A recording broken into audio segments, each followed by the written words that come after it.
पाकिस्तान की खलाई टेक्नोलॉजी नए दौर में दाखिल, पहला हाइपर स्पेक्ट्रल सैटेलाइट लॉन्च कर दिया।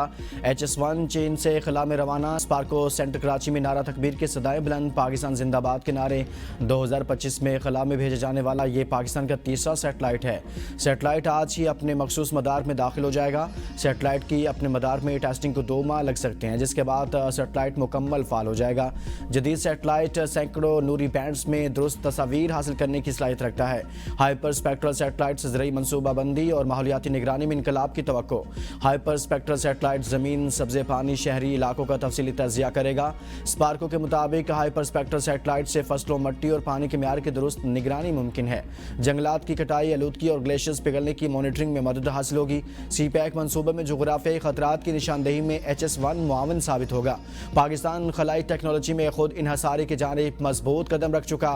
स्पार्को मुल्क की समाजी और इक़्तिसादी तरक्की में अपना किरदार मजीद मुस्तहकम कर रहा है। चेयरमैन स्पार्को मोहम्मद यूसुफ खान की कौम को मुबारकबाद।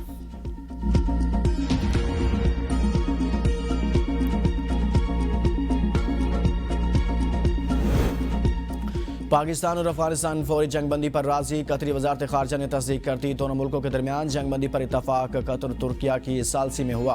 आइंदा चंद दिनों में मजीद मुलाकातें करने और दोनों ममालिक के दरमियान अमन और इस्तेहकाम के लिए मुस्तकिल मैकेनिज्म बनाने पर इतफाक किया गया।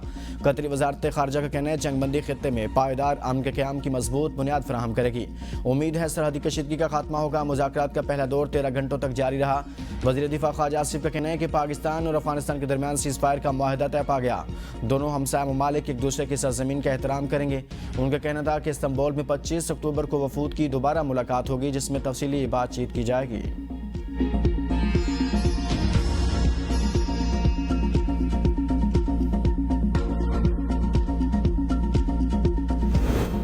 वज़ीर-ए-आज़म शहबाज शरीफ और मलेशियन हम मनसब अनवर इब्राहिम के दरमियान टेलीफोनिक रब्ता। दोनों वज़ीर-ए-आज़म का अफगानिस्तान से दहशतगर्द गिरोहों के खिलाफ अमली इक़दामात का मुतालबा। वज़ीर-ए-आज़म शहबाज शरीफ का फितनल खारिज TTP BLA के खिलाफ कार्रवाइयों पर जोर। मलेशियन वज़ीर-ए-आज़म के खित्ते में अमन और इस्तेहकाम के लिए तामीरी किरदार अदा करने की पेशकश। वज़ीर-ए-आज़म शहबाज शरीफ ने दौरा कुआलालंपुर के दौरान शानदार मेज़बानी पर मलेशिया का शुक्रिया अदा किया। दोनों वज़ीर-ए-आज़म का गज़ा अमन माहदे का खैर मकदम, फ़लस्तीनी अवाम की हिमायत पर इत्तफ़ाक़ किया गया।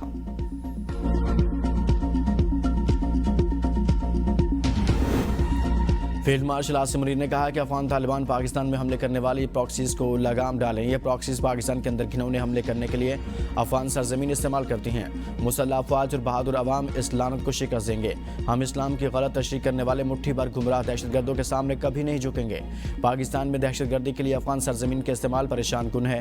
अफगान अवाम दायमी तशद्दुद की बजाय बाहमी सलामती का इंतखाब करें और सख्तगीर तासुब पर पेशरफ्त करें। पाकिस्तान मिलिट्री अकेडमी स्कूल में कैडेट्स की पासिंग आउट तकरीब से खिताब में फील्ड मार्शल ने मजीद कहा, भारतीय फौजी क़यादत को खबरदार करता हूँ, न्यूक्लियर एनवायरनमेंट में दोनों ममालिक में जंग के लिए गुंजाइश नहीं। छोटी सी इश्तियाल अंगेजी का भी फैसला कुन जवाब देंगे।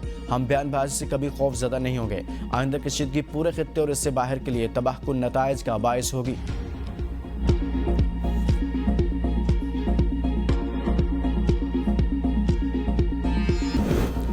पाकिस्तान को 31 दिसंबर तक IMF से 1 अरब 20 करोड़ डॉलर की किस्त मिलने की तवक्को। एग्जीक्यूटिव बोर्ड जल्द मुआहदे की मंजूरी देगा। वज़ीर ख़ज़ाना मोहम्मद औरंगज़ेब की वाशिंगटन में प्रेस कॉन्फ्रेंस। कहा, IMF पाकिस्तान पर कौमी मुफाद के खिलाफ कोई शर्त आयद नहीं कर सकता।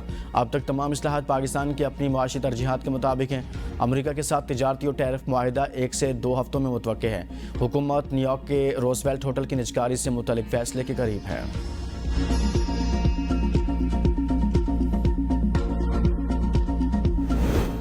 वफाकी और पंजाब हुकूमत ने इस्लाम मुतासिन के मसाइल कम करने के लिए कुछ नहीं किया। खैबर पख्तूनख्वा ने ज़राई नुकसानात के अलावा तमाम मुआवजे अदा कर दिए। साबिक मुशीर ख़ज़ाना मुज़म्मिल असलम का बयान। कहा, पंजाब में अभी सर्वे जारी है। सैलाब से 822 अरब का नुकसान, 40 लाख लोग बेघर हुए। बरामदात मुतासिर, दरामदात में इजाफा, GDP में 1% कमी आएगी।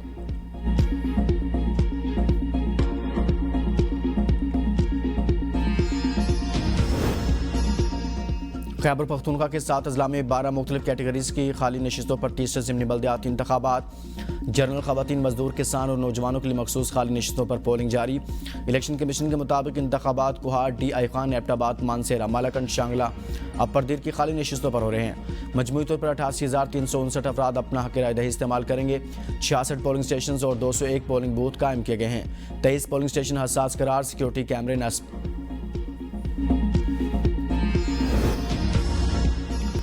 लाहौर में स्मोक ने जन्म ले लिया, फ़ज़ा शदीद आलूदा। लाहौर फ़ज़ाई आलूदगी में पहले नंबर पर आ गया। शहरियों को गैर ज़रूरी तौर पर घरों से बाहर ना निकलने की हिदायत। मशरिक से आने वाली हवाओं की ज़द में आज औसतन AQI 292 तक जा पहुंचा। ज़्यादा फ़ज़ाई आलूदगी की ज़द में आने वाले इलाकों में एंटी स्मोक गन्स इस्तेमाल की जाएंगी। महकमा मौसमियात के मुताबिक ताहाल लाहौर में बारिश के कोई इम्कान नहीं। बानी पीटीआई के साबिक खुशदामन और जमामा के वालिदा 91 बरस की उम्र में इंतकाल करके मीडिया रिपोर्ट के मुताबिक लेडी एनाबेल 11 जून 1934 को लंदन में पैदा हुई। पहली शादी मार्क परले से की जो 21 साल तक कायम रही। दूसरी शादी 1978 में जेम्स गोल्डस्मिथ से की।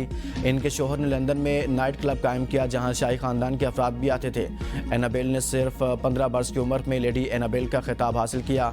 इनके 6 बच्चों में जमामा के अलावा ज़ेक भी शामिल। जमामा गोल्डस्मिथ ने 1995 में बानी पीटीआई से शादी की थी, जिनसे उनके 2 बेटे सलमान और कासिम हैं जो अब तक लंदन में उनके साथ मुकीम हैं।